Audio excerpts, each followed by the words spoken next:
Listo. Entonces, ahora sí, muy buenas tardes a todos. Muchas gracias por asistir. Les damos la bienvenida a la charla de hoy. Vamos a hablar un poco sobre el abordaje del paciente con agitación psicomotora. La charla está a cargo de dos de nuestros miembros activos, Sara Villada y María José Escobar, y estuvo bajo la supervisión de dos tutores académicos que son residentes, el doctor Sebastián Ortega y el doctor Luis Fernando Rodríguez. Entonces, nada, esperamos que saquen mucho provecho de esta charla. Si tienen alguna pregunta, no duden en levantar la mano, la pueden mandar por el chat como se sientan más cómodos y que igualmente participemos y aprendamos de esto. Entonces, ya cuando quieran, chicas, pueden empezar.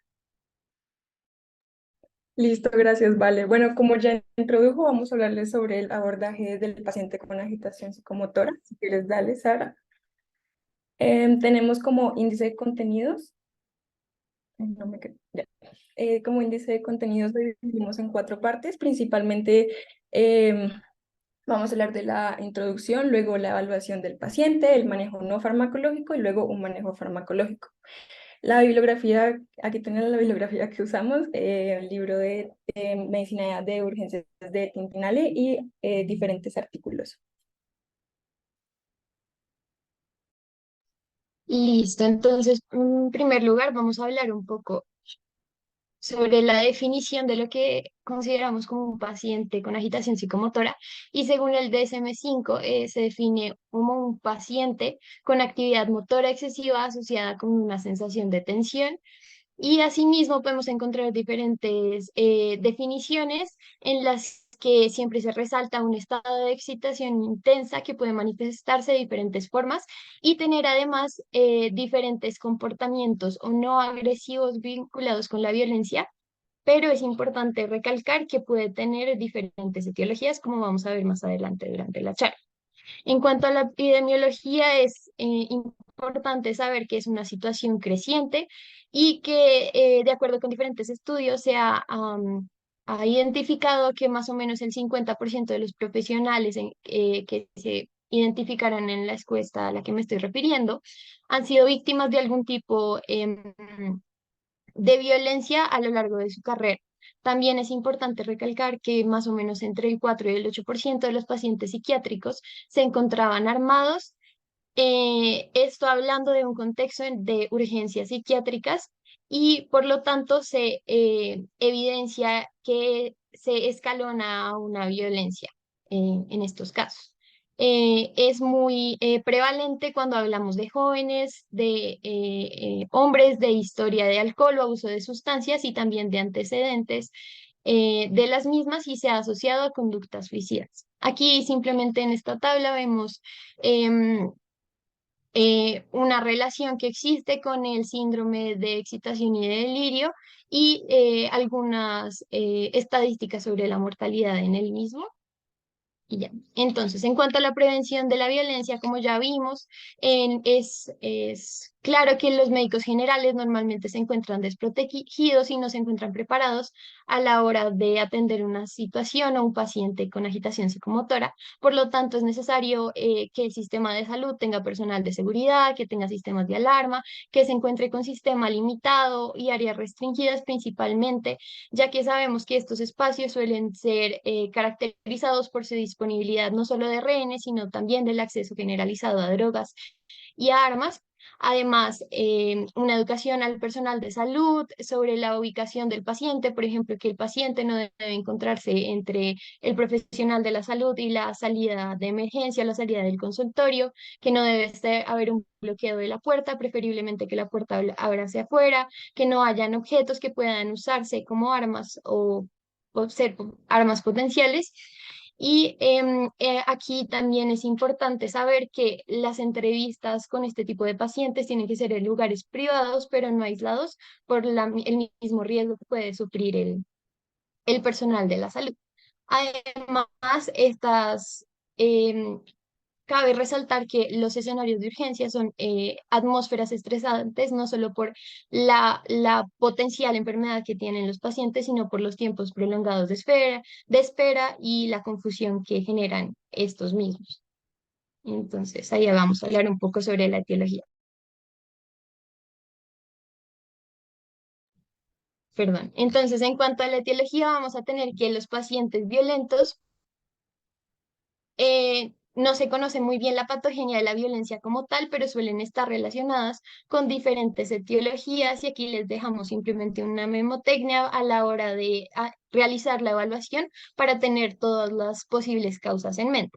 Tenemos primero que pueden ser funcional, infecciosas, neurológicas, por drogas o abstinencia, que es lo más común, y luego ya por trastornos endocrinos, principalmente de tiroides, pero María José lo va a profundizar más adelante.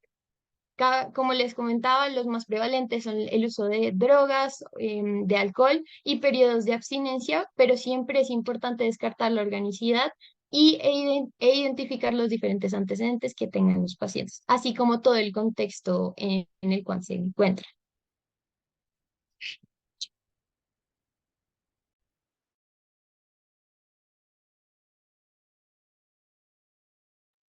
Listo, andando un poco más dentro de lo que es la etiología, pues tenemos la enfermedad psiquiátrica, a pesar de que no deba ser la primera causa que debemos buscar en el paciente, es un conocido factor de riesgo para el comportamiento violento en los pacientes. Entonces, es comúnmente vista en trastornos de esquizofrenia, ya sea paranoide o no paranoide, el trastorno esquizoafectivo, trastornos de la personalidad o manía y depresión psicótica, ya que estos pacientes presentan una alteración, una percepción alterada de la realidad.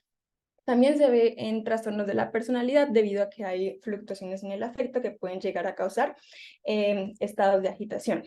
Por otro lado, ahondando un poco dentro de lo que es la etiología infecciosa, neurológica, metabólica y endocrinológica, estas van más que todo a condiciones médicas que causan una disfunción cerebral. Entonces el paciente se puede presentar con una confusión, una mala atención, un proceso de desorganización mental.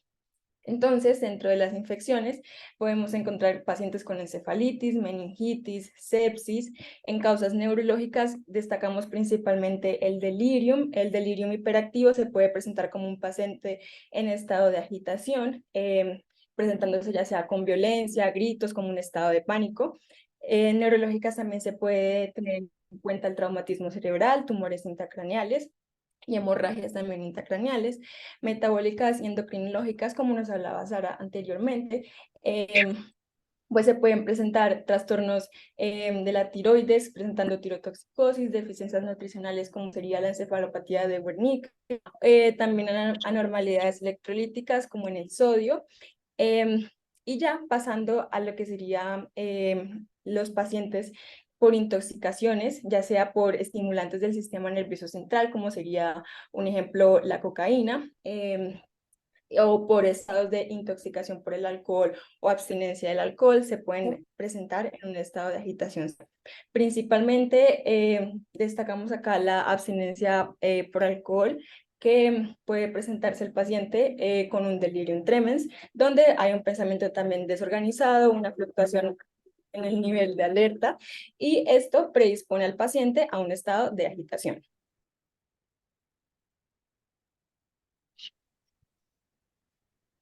Listo, en cuanto a la presentación, ya es muy importante tener en cuenta estas banderas rojas que nos pueden indicar un trastorno orgánico que pueda verse como una urgencia médica, ¿no? Primero tenemos la inestabilidad física, en el cual vamos a identificar signos vitales anormales, ya sea hipertermia, aumento de la frecuencia cardíaca, hipotensión, hipertensión, también disfunción, aumento del esfuerzo respiratorio, los signos de trauma que pueden ser indicativos de una lesión del sistema nervioso central, particularmente el encéfalo.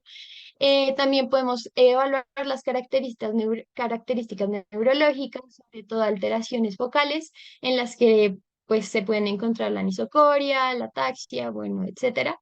Convulsiones, deterioro cognitivo o cefalea severa, que también va a entrar entre las banderas rojas.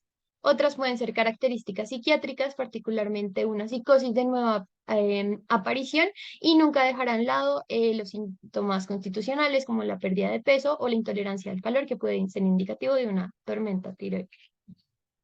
Listo. Entonces ahora vamos a hablar un poco sobre la evaluación. Mm, En cuanto a la evaluación del paciente agitado, es muy importante que durante la entrevista se identifiquen los diferentes signos de violencia, como lo son el comportamiento provocativo, comportamiento enojado, discurso agresivo, aumento del tono, postura tensa, por ejemplo, movimientos exagerados de la mano, cambios frecuentes en la posición o en el ritmo del discurso, actos agresivos, ya sea hacia sí mismo o hacia diferentes objetos o personas que se encuentren en el recinto. Asimismo, tenemos que identificar condiciones que amenacen la vida, ya sean antecedentes o conductas suicidas. El aislamiento es importante ya que particularmente estos pacientes responden, pues dependiendo del grado de agitación que tengan, a una reducción de esta estimulación ambiental, por lo tanto funciona llevarlos a un ambiente tranquilo. También es necesario comprender que este tipo de pacientes agitados, pues dependiendo del nivel de agitación, se van a clasificar dentro de un 3-2. Por lo tanto, pueden entrar como una atención preferencial y esto también puede ayudar a desescalonar la violencia. Aquí, como es muy importante tener en cuenta que estos pacientes furiosos deben considerarse siempre violentos y asumir que un paciente violento está armado hasta que se demuestre lo contrario, como medida preventiva hacia el personal de salud. Aquí simplemente comentar que existen diferentes escalas o formas de evaluar el nivel de agitación que va a tener un paciente. Simplemente se las dejamos en la presentación para que lo tengan en cuenta.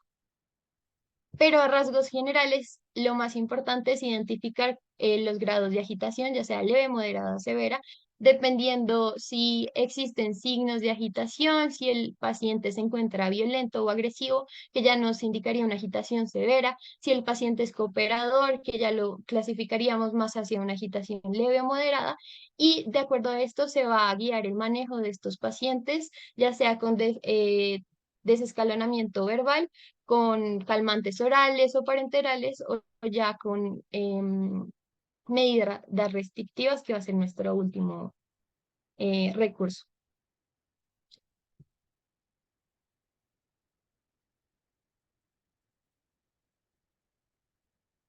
Mm, Bueno, entonces perdón, a la evaluación del paciente agitado, vamos a solicitarle diferentes laboratorios con el fin de descartar la organicidad y las diferentes etiologías que vimos anteriormente durante la presentación, hemograma, glucometrías para evaluar pues los niveles de azúcar, pruebas de embarazo, electrolitos, particularmente evaluar alteraciones en el sodio, niveles de gases arteriales, función hepática, función tiroidea, niveles de talol y análisis de orina toxicológicos, aunque esto solo suele hacerse cuando nos encontramos en una instancia en la que se ha cometido algún delito, pero no suele ser muy usado en la clínica diaria, por así decirlo. También se pueden pedir imágenes, un TAC, para descartar organicidad y pues se pueden pedir otros laboratorios dependiendo de lo que vayamos encontrando en la evaluación del paciente. Bueno, aquí simplemente les dejamos un algoritmo en el cual, dependiendo del estado de agitación del paciente y la evolución que tenga, pues vamos a usar diferentes estrategias a la hora de tratar. En cuanto al manejo no farmacológico, pues lo más importante y el principal propósito del manejo de este tipo de pacientes es asegurar la seguridad del paciente y del personal de salud. Es importante saber que este tipo de pacientes merecen la oportunidad de calmarse y de evaluarse el estado de cooperación que tengan, pues en la situación en la que se encuentran.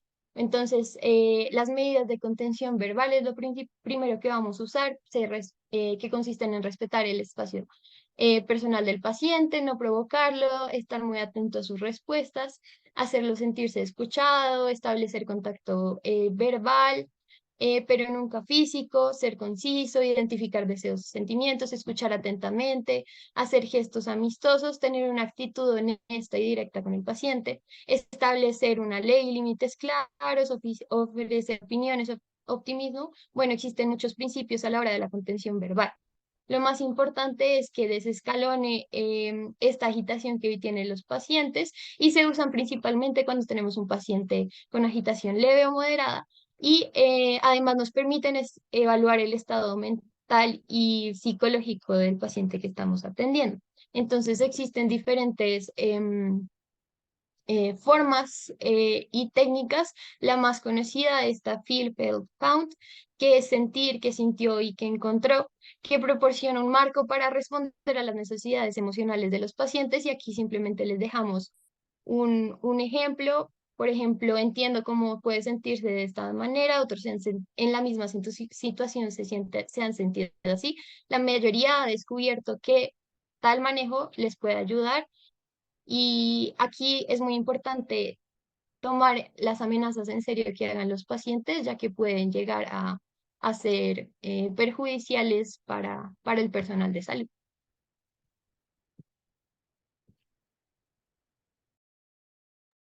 Listo, ahora pasando al manejo farmacológico, vamos a tener unas consideraciones primero generales y otras previas a la administración, por así decirlo.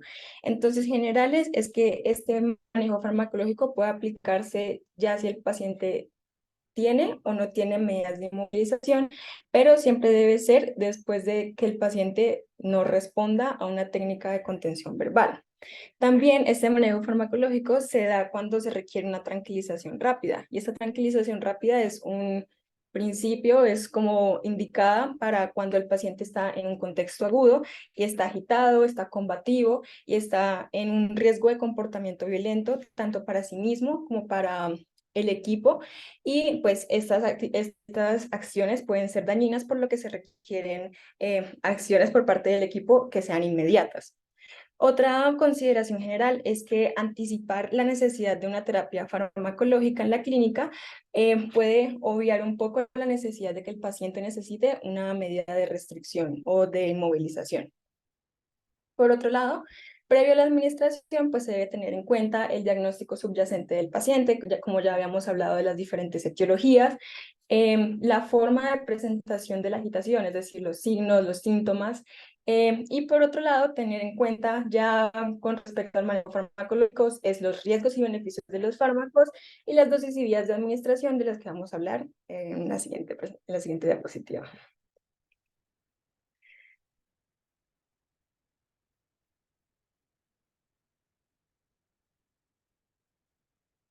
Entonces vamos a tener tres grupos farmacológicos. El primero que tenemos son los antipsicóticos típicos.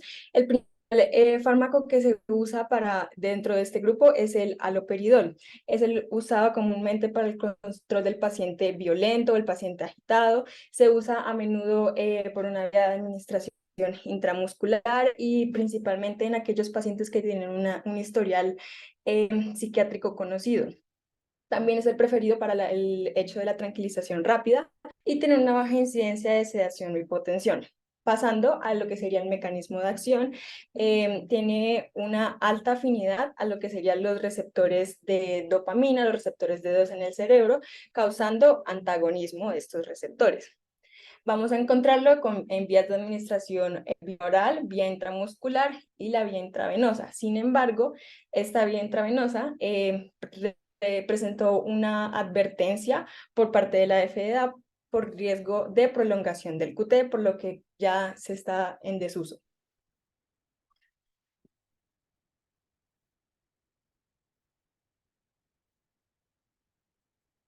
Hablando un poco de dosis, este fármaco, el haloperidol, tiene un inicio de acción de 25 a 28 minutos, un tiempo medio de sedación entre 84 a 126 minutos, que eso sería aproximadamente 2 horas, una dosis inicial frecuente de 5 miligramos a 10 miligramos por vía intravenosa, con un máximo de 20 miligramos en 24 horas. Y la administración se puede dar de 1 a 2 horas después de 1 a 2 horas en caso de que sea necesario. Por el lado de las reacciones adversas médicas, se puede presentar una sedación, hipotensión. El principal RAM que se reporta son los efectos extrapiramidales relacionados con lo que sería distonías, parkinsonismo, temblores o trastornos en la marcha. Otro de los RAMs que es comúnmente reportado es la prolongación del QT. Esa prolongación tiene un potencial de causar arritmias, particularmente la torcida de puntas. Otras reacciones adversas que encontramos es el bloqueo anticolinérgico, causando serostomía, hipotensión, una exacerbación del glaucoma en los pacientes y aumentando el delirio. Y también un síndrome neuroléptico maligno caracterizado por la rigidez muscular, la hiperpirexia y una alteración en el estado de conciencia. Como segundo grupo farmacológico tenemos los antipsicóticos atípicos. Este mecanismo de acción se diferencia de los antipsicóticos típicos, ya que estos son antagonistas de la serotonina y de la dopamina. Sin embargo, tienen una mayor afinidad a lo que serían los receptores 5-HT2 de serotonina y una menor afinidad a los receptores dopaminérgicos D2 en el cerebro. Esto lo que hace es no va a deprimir la transmisión dopaminérgica, sino que la va a normalizar. Y esto va a tener un menor riesgo de efectos extrapiramidales en comparación a los antipsicóticos típicos. También se ha encontrado que estos antipsicóticos tienen afinidad a otros receptores, como serían los receptores de histamina, de norepinefrina y receptores alfa-2.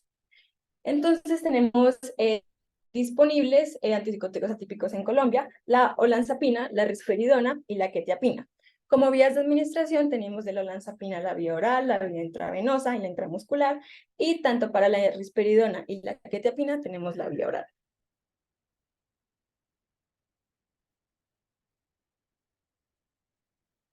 Con respecto a la olanzapina, la vía de administración preferible para la agitación aguda es por vía intravenosa y se da en una dosis de 5 a 10 miligramos con un máximo de 20 miligramos en 24 horas. Sus efectos adversos principales van a ser la sedación, la hipotensión y es importante recalcar no administrar en conjunto con benzodiazepinas, ya que pueden causar mayor riesgo de hipotensión, siendo un efecto adverso grave. Por el lado de la risperidona, está usado principalmente en alteraciones psiquiátricas como sería la esquizofrenia y en agitación aguda. Este, como decíamos, solo se encuentra disponible en vía oral en una dosis de 1 a 2 miligramos, máximo 6 miligramos en 24 horas. Su principal efecto adverso va a ser la sedación y efectos extrapiramidales. Sin embargo, se presentan en menor cantidad en comparación a los antipsicóticos típicos. Esta risperidona se va a preferir cuando el control de la agitación por manejo farmacológico es necesario, pero cuando el paciente es colaborador. Y entonces se puede dar una medicación oral y se prefiere en este caso la risperidona. Pero también encontramos la quetiapina, que es otro fármaco que se puede encontrar en disponibilidad de vía oral en una dosis de 12.5 a 200 miligramos, a pesar de que se use como vía oral, se prefiere más que todo para una agitación asociada a un delirium y en población que se encuentre en cuidados intensivos. Como reacciones adversas principales va a tener la somnolencia y la hipotensión.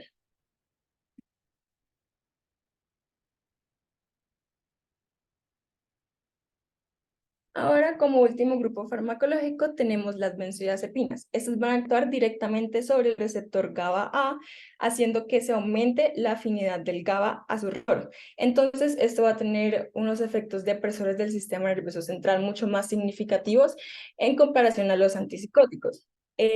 Aparte de realizar estos efectos depresores, pues las benzodiazepinas tienen otras acciones, como lo es la ansiolisis, la amnesia anterógrada y se puede usar como anticonvulsivante. Sus reacciones adversas principales va a ser la depresión respiratoria, por lo que se tiene que monitorizar esa función respiratoria y usarse con cuidado en aquellos pacientes que estén en intoxicación por depresores del sistema nervioso central, como sería el alcohol o por los opioides.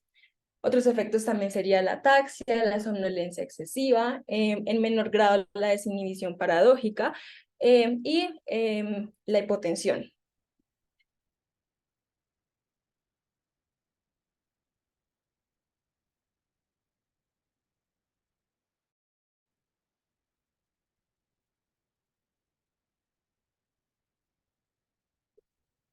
Los fármacos que principalmente se usan va a ser el midazolam acá en Colombia, ya que es un sedante efectivo efectivo, tiene un inicio de acción más rápido.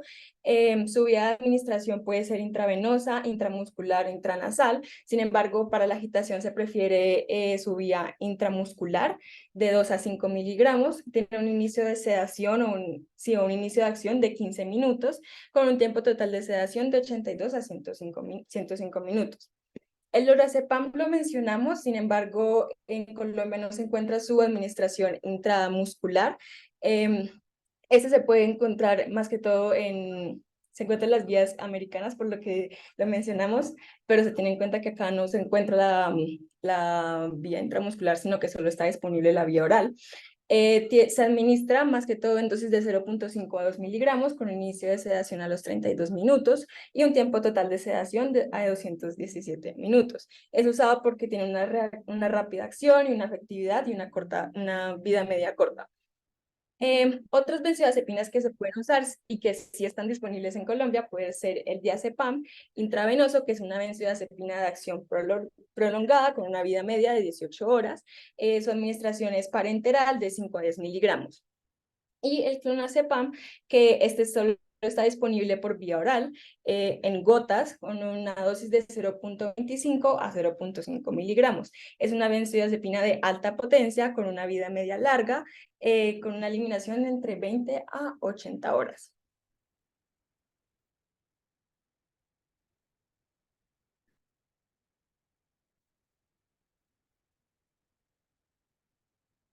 Listo.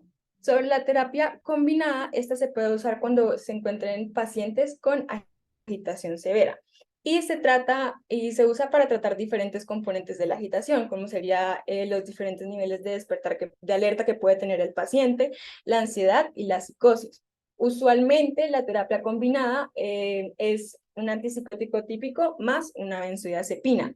Esa terapia combinada que más se usa en Colombia va a ser en haloperidol 5 miligramos intramuscular más midazolam 5 miligramos intramuscular. Y el beneficio de usar esta terapia combinada es que se alcanza una sedación mucho más rápido en comparación a simplemente usar solo un fármaco o solo un grupo farmacológico y que puede mitigar efectos secundarios.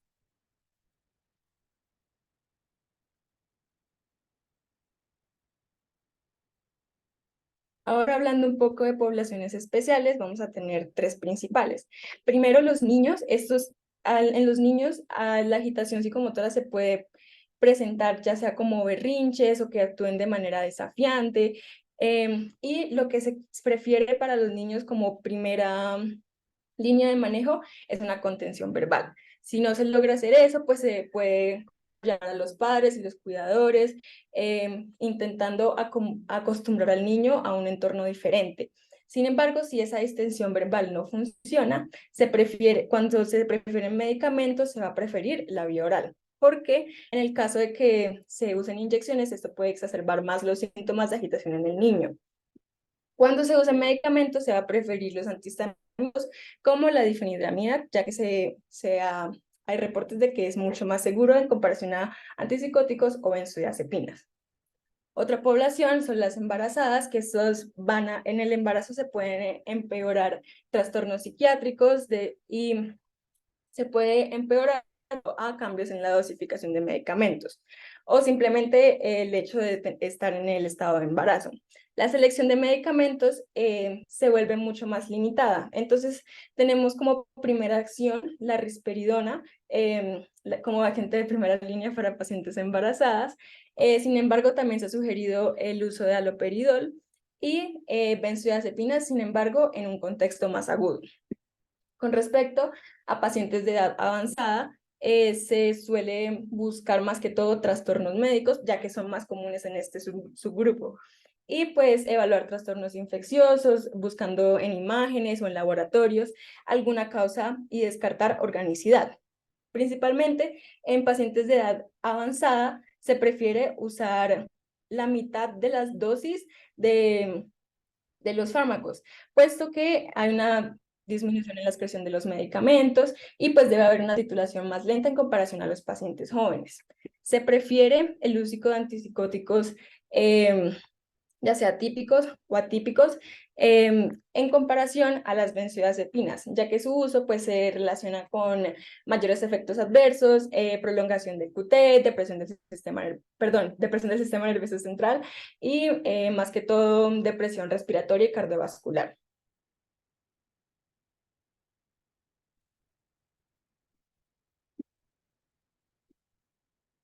Ya acá es como un resumen que tenemos con respecto a las etiologías y a los fármacos que usar. Entonces, en el caso de que el paciente se encuentre en una agitación psicomotora por demencia, se prefiere el uso de un antipsicótico atípico, ya sea risperidona, olanzapina o quetiapina. En el caso de intoxicación por estimulantes del sistema nervioso central, sería el uso de benzodiazepinas o el uso de una terapia combinada, como veníamos diciendo, que sería el haloperidol o el midazolam. En el caso de una intoxicación por depresor del sistema nervioso central, se puede usar un antipsicótico típico, como el haloperidol. En el caso de agitación por psicosis o por manía, se prefiere primera línea el haloperidol, pero se puede usar también la terapia combinada. En el paciente violento, dependiendo del estado de agitación, pues se puede usar tranquilización rápida con el haloperidol o usar una benzodiazepina o usar la terapia combinada. Cuando se encuentra una agitación de un origen desconocido, se prefiere el uso de benzodiazepinas, como el midazolam. Y pues en el caso del que el paciente se presente que colabore, se prefiere el uso de tratamiento por vía oral. Y pues en el caso que el paciente no colabore, se prefiere el uso de medicamentos por vía intravenosa o por vía intramuscular. Y listo. Entonces, ya para finalizar, tenemos las técnicas de restricción física. Es importante saber que es la última línea de manejo y siempre vamos a procurar usar primero una contención verbal, luego una medicación farmacológica y por último, sí, aplicar estas medidas de restricción física. Siempre recordar que no deben ser un castigo, no deben usarse como disciplina o represalia hacia este tipo de pacientes, ya que pueden causar un daño significativo y tienen que tener unas indicaciones muy precisas a la hora de usar este tipo de técnicas.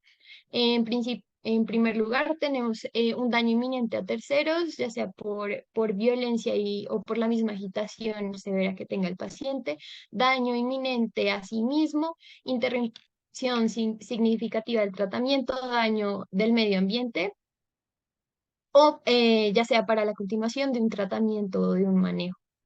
Debe ser humanitario y efectivo, debe prevenir lesiones y siempre tener en cuenta la reevaluación para evitar, por ejemplo, alteraciones de la circulación. No debe ser un castigo, por lo que ya les comentaba. Debe retirarse lo antes posible. La literatura dice que más o menos 4 horas. Se recomienda aislar al paciente y disminuir esta estimulación ambiental y el equipo debe estar conformado por 5 personas, una para cada miembro y otra para el manejo de la cabeza. Asimismo, hay equipos que son de 6 personas con el fin de abrir puertas o mantener el ambiente en el que se esté haciendo la restricción controlada. En cuanto a las categorías, la literatura también dice que, por ejemplo, un paciente con trastorno orgánico, este tipo de restricciones puede facilitar la evaluación. También en psicosis funcional dice que el desescalonamiento verbal no suele ser tan efectivo, por lo tanto, la restricción física facilita la administración de neurolépticos. En los trastornos de personalidad se ha documentado que las técnicas verbales no tienen eficacia, por lo tanto, puede ser una primera indicación a la hora de usar técnicas de restricción física. Y es importante tener en cuenta que el aislamiento no debe realizarse en pacientes con conductas suicidas, que tengan una inestabilidad hemodinámica, que sean autousadores o lesivos o que se encuentren con sobredosis, por lo tanto deben estar vigilados en todo momento. Y en cuanto a la técnica como tal de la restricción física, sigue un protocolo y tiene un equipo determinado en el cual normalmente si la paciente es de género femenino, en el equipo debe haber una mujer con el fin de disminuir la posibilidad de una denuncia por agresión sexual. Siempre se usa cuando la verbal y la farmacológica no han tenido éxito o con el fin de lograr una administración del fármaco correspondiente. Puede ser considerado como un procedimiento médico. Siempre se debe estar eh, atento a la situación con el fin de evitar un peligro para los integrantes del equipo, sobre todo con el uso potencial de armas o de objetos cortopunzantes, explicar las necesidades de la restricción y el curso del tratamiento al paciente. Hacer control de los miembros superiores e inferiores, particularmente desde las articulaciones, y un particular control de la cabeza para evitar lesiones del paciente. Y por último, se usan restricciones hacia una estructura sólida, que suelen ser restricciones blandas o el cuero, pero siempre evaluando la precisión y la hidratación del paciente posterior a la restricción. Y ya, por último, tenemos algunas consideraciones legales y éticas, siempre evaluando la capacidad de decisión de los pacientes, llevando registro en la historia clínica sobre las acciones de manejo que tengamos, sobre todo en esta parte de la restricción física, actuar sobre el principio de bien mayor, no solo del paciente, sino de los demás presentes, y retirar las restricciones físicas lo antes posible, no siempre esperando las 4 horas, sino pues apenas vemos que el paciente esté con una disminución en su agitación. Aquí simplemente tenemos algunas, el marco normativo colombiano que hace referencia a la restricción física y a la internalización de este tipo de pacientes contra su voluntad por alteración del estatus mental. Y eso sería todo. Muchas gracias. No sé si ya alguno tiene alguna pregunta.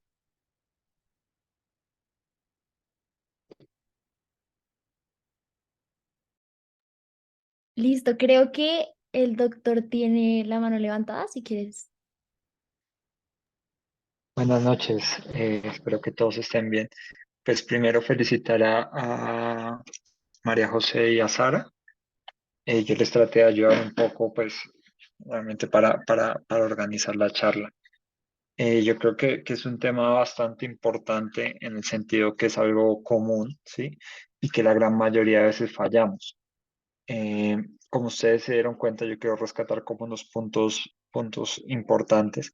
Primero, siempre traten de buscarse alguna causa, digamos, adicional a una enfermedad psiquiátrica, ¿sí? Sobre todo si no hay antecedente de enfermedad psiquiátrica. Entonces, sí, que no sea muy claro la causa de la violencia, ¿sí? Que tenga alteración de los signos vitales, antecedente de trauma, una intoxicación aguda, ¿sí? Siempre tratemos de buscar como alguna causa que podamos tratar o que requiere estudios adicionales. Ahí ya mencionaron los laboratorios. Obviamente esos están supeditados pues a su impresión diagnóstica inicial, ¿sí?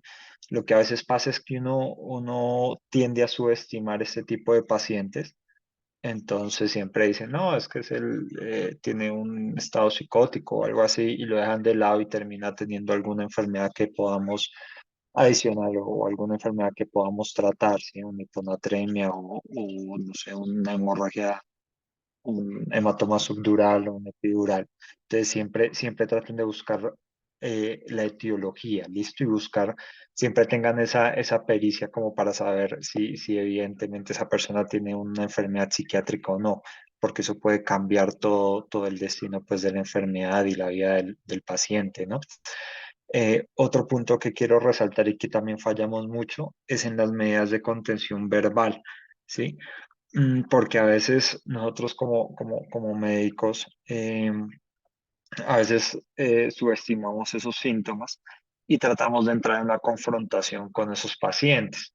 Entonces, acuérdense siempre de tratar de buscar cuál es la causa que esté agitado, ¿sí? Si es dolor, ¿sí? O si es, digamos, una retención urinaria. Tal vez solo con un manejo analgésico podamos evitar, ¿sí? Inmovilización y pues que nos lastimen y no lastimar a algún paciente. Entonces siempre traten de buscar alguna causa que se pueda solucionar de manera inmediata y llevarlos, pues no solos, pero sea a un lugar más tranquilo, que la persona se sienta lo más, digamos, cómoda posible, que esté algún familiar si pueda ayudar. Acuérdense que hay que poner límites claros, ¿sí? eh, pero hay que brindarle algunas opciones con las que la persona se sienta cómoda, ¿sí? Tratar de buscar algunas alternativas para que esté cómoda, que eso siempre también es muy importante antes que todo, porque a veces cuando empiezan a pelear con el paciente estando agitado, pues hay más probabilidad de que los lastimen y a veces uno cree que la inmovilización física, ¿sí? O solo llamar a seguridad es la solución, pero puede que uno evite esa situación si puede manejar una buena contención verbal. En algunos casos, pues no se va a poder. Entonces ahí tienen ustedes que tener también la pericia de saber cuándo una persona tiene alto riesgo de violencia, ¿no? Alguien que se mueva de un lado a otro, que esté muy agitado a pesar de todo lo que ustedes le están diciendo, que tenga antecedente de uso de sustancias, ¿sí? Que grite, sí, que diga groserías y que sea amenazante, todos esos ustedes tienen que de manera temprana, digamos, activar digamos, al equipo de seguridad y avisarle a todo el equipo de salud para que estén preparados y ustedes no vayan a estar solos. Eh, Obviamente cuando una persona llega con una agitación pues leve, que puede colaborar, lo mejor es ofrecerle una vía oral, ¿sí? Em, para tranquilizarlo. Si eso no es posible, digamos, no está canalizado ni nada y se torna agresivo, pues uno casi que uno va planeando de una de la contención farmacológica con la contención física. Entonces uno activa el sistema, digamos, el- el equipo de seguridad. Acuérdense que tienen que ser al menos 5 personas para inmovilizar a una persona. No le intenten de a tres, no le intenten de a cuatro, al menos 5 personas más una que administre medicamentos, ¿no? Porque cada persona tiene que bloquear una extremidad y la quinta bloquea la cabeza. Y necesitan una persona adicional para administrar medicamentos. Todo eso tiene que estar listo, ¿sí? Porque solo con, ustedes saben que una persona agitada, solo con inmovilizarle las extremidades, pues no se va a calmar, de hecho se ponen peor. Entonces uno hace eso mientras le administran los medicamentos. Si no está canalizado y si no hubo otra alternativa. En cuanto a los medicamentos, pues lo mencionaron muy bien. Realmente el problema con el con el haloperidol es el extrapiramidalismo y la prolongación del QT que a veces podría limitar su uso en adulto mayor. Entonces, en ese caso, uno puede considerar antipsicóticos atípicos, con la excepción que la única que está vía parenteral, sobre todo intramuscular, es la olanzapina, ¿no? Que a veces no está disponible en todas las instituciones. Acuérdense muy bien de disminuir la dosis, sobre todo si están en un adulto mayor, y de tratar de no utilizar benzodiazepinas en ese grupo de edad porque les puede dar una depresión respiratoria, que si bien es transitoria, pero uno puede pasar un mal rato si se hipotensa, si empieza a hacer apnea, ¿sí? Y algo que podría ser hasta sencillo, pues termina convirtiendo en un problema. Creo que eso es lo que quería decir. Nuevamente, pues felicitarlas, fueron muy juiciosas y espero que hayan aprendido y que los que nos están escuchando también se hayan llevado algunos mensajes a la casa. No sé si tienen alguna pregunta, con todo el gusto.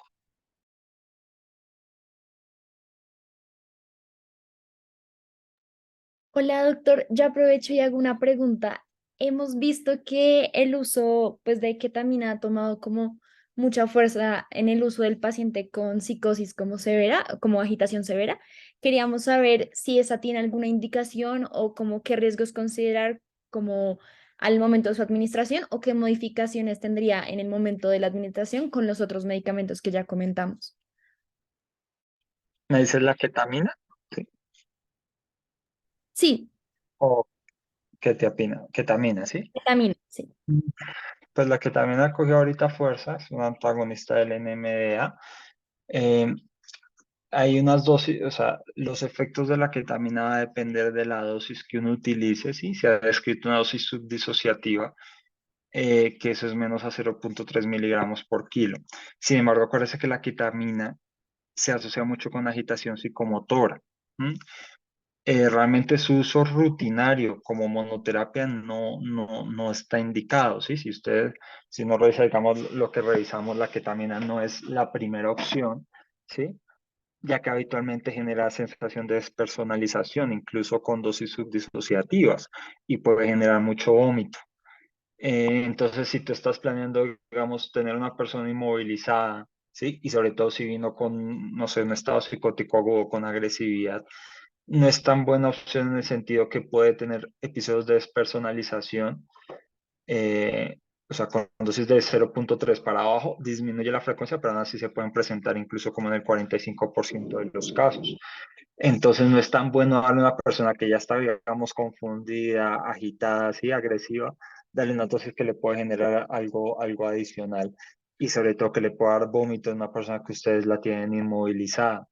Mm, em, Se han descrito por ahí unas cosas para personas que han tenido intentos suicidas, ¿sí?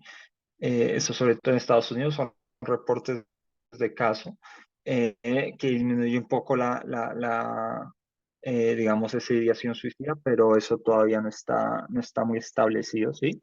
Y tampoco sería la primera línea para eso. Realmente la que también ustedes lo utilizan sobre todo para sedar a un paciente para algún procedimiento y se suele combinar con otro hipnótico como Propofol o Midazolam para tratar de evitar esa sensación subdisociativa. Las ventajas obviamente que tiene la ketamina es que pues es un poco estable hemodinámicamente, en el sentido pues que no tumba la tensión arterial, em, pero puede dar un poco de taquicardia, ¿no? Entonces hay que también tener cuidado con eso. Entonces, para esta parte, digamos, de contención farmacológica aguda, realmente no es tan buena opción, ¿no? Eh, mejor limitarse pues a los antipsicóticos realmente que tenemos. Listo, muchas gracias, doctor. Y creo que Álvaro tiene una pregunta. Sí, buenas noches, doctor. Con respecto a los efectos adversos del haloperidol, pues digamos que uno lo escucha pues bastante y en varias opciones como primera línea. Con respecto a los efectos adversos, pues, específicamente los extrapiramidalismos, ¿se puede llegar a presentar alguna consideración que vamos a tener en cuenta o no sé? No, o sea, es lo ideal, sobre todo se va a presentar en adulto mayor, ¿sí? No suelen ser tan severos, sí, sobre todo solo con una sola dosis. Es más severo obviamente la prolongación del QT, o sobre todo en alguien que esté consumiendo antipsicóticos previos, obviamente, o que tenga una intoxicación por antipsicóticos, uno debería evitarlo, que uno ya tenga un electrocardiograma con prolongación del QT. Realmente no suelen ser tan severos en una sola dosis. Realmente con estos medicamentos lo ideal es ir despacio. O sea, uno va con bajas dosis y las va titulando. Mm, Esa dosis que ustedes ven ahí, que son 5 miligramos de loperidol y 5 miligramos de midazolam, están sobre todo descritas en, digamos, alguien que tenga antecedente de un trastorno psiquiátrico, suspendió la medicación y llegó agitado, ¿sí? Que no se puede, digamos, no se puede hacer la contención verbal, es agresivo, ¿sí? Y hay que inmovilizarlo. En esos casos, y son habitualmente personas jóvenes. Entonces, uno no espera o sea, que tengan la prolongación del QT, que uno no tampoco espera que vayan a hacer extrapiramidalismos, ni que vayan a tener una depresión respiratoria por midazolam. Entonces, esa dosis está habitualmente para ese grupo de pacientes. Ya otros pacientes con otras condiciones, un ejemplo, un delirio, ¿sí? Hiperactivo, digamos en alguien, no sé, mayor a 65 años, habitualmente han utilizado dosis mucho más bajitas. Entonces uno va despacio, ¿sí? Y sobre todo si ya tiene una movilización física, ya no es un peligro, uno las va titulando para que la persona esté confortable y no sea un riesgo, ¿sí? Eh, en ese caso sería, pero realmente el extrapiramidal se ha descrito sobre todo en uso crónico, pero con una sola dosis uno no esperaría que fuera tan frecuente. O sea, se puede Listo, utilizar, muchas gracias. pueden utilizar la mitad de dosis, ¿sí? Obviamente, si, no sé, las pasa en la unidad de quemados un señor, un habitante de calle, pues se despertó después de haber sufrido unas quemaduras, agitado, agresivo, ¿sí? Cogió un esfero y tratando de lastimar a la persona. En ese grupo de pacientes, pues sí toca, uno habitualmente utiliza esa dosis, ¿sí? 5 miligramos de aloperidol y 5 miligramos de midazolam, porque es una persona que a pesar de que uno haga la contención física, acuérdense, ellos pueden escupir, ¿cierto? Entonces exposición a fluidos, pueden escupir, son un peligro, o sea, con cualquier y ustedes saben que en un hospital uno puede conseguir cualquier tipo de herramientas o de objetos que puedan lastimar a alguien. Entonces, en ese caso sí toca inmovilizarlo rápidamente. Entonces, toca la física, pero ahí toca de inmediato la farmacológica. Entonces, uno la aplica intramuscular, que puede ser en el muslo, ¿sí? 5 miligramos de haloperidol y 5 de midazolam para que pues, no sea un peligro.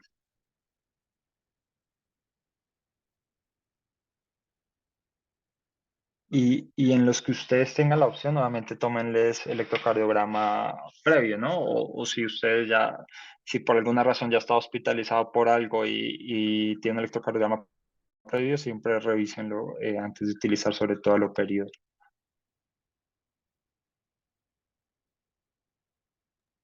Listo, doctor, gracias.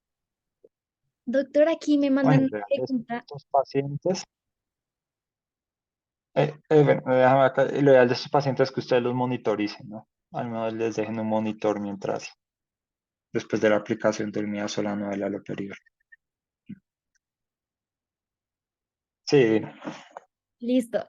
Doc, aquí me envían una pregunta al chat y dicen que si uno conoce que el paciente cuenta con antecedentes psiquiátricos, como por ejemplo que ya tiene el diagnóstico de alguna esquizofrenia o algo así, si cambia el manejo en el paciente agitado o se sigue manejando el mismo que ya venimos hablando.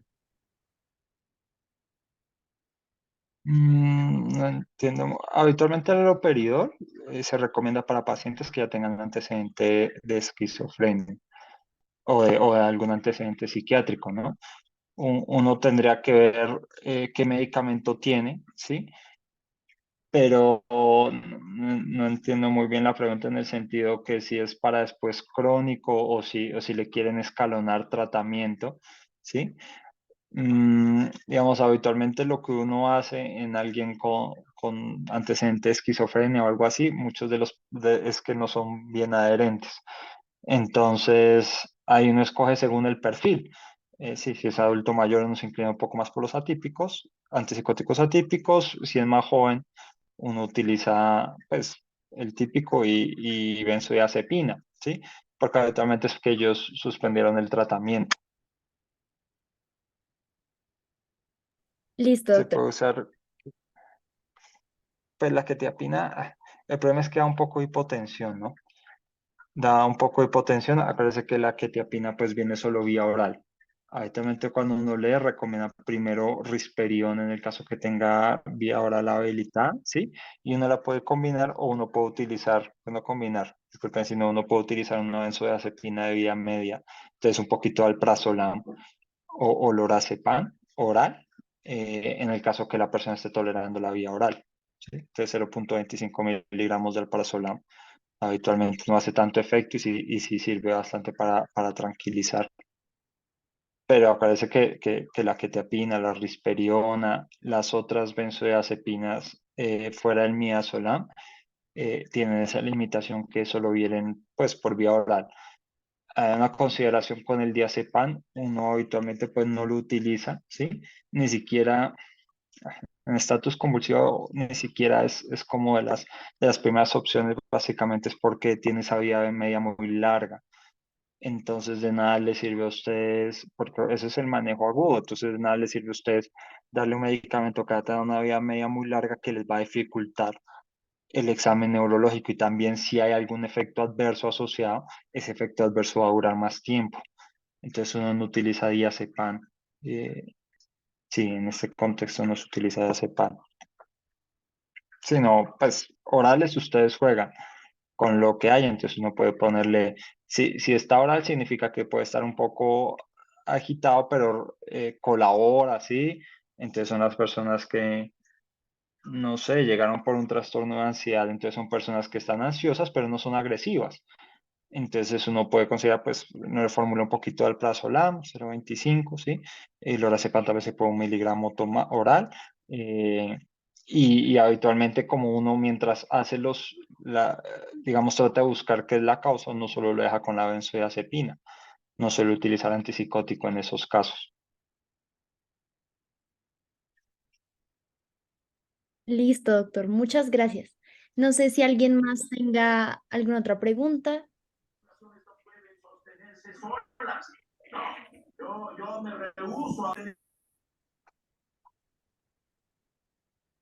Bueno, entonces si nadie más tiene preguntas, yo creo que damos por finalizada la charla del día de hoy.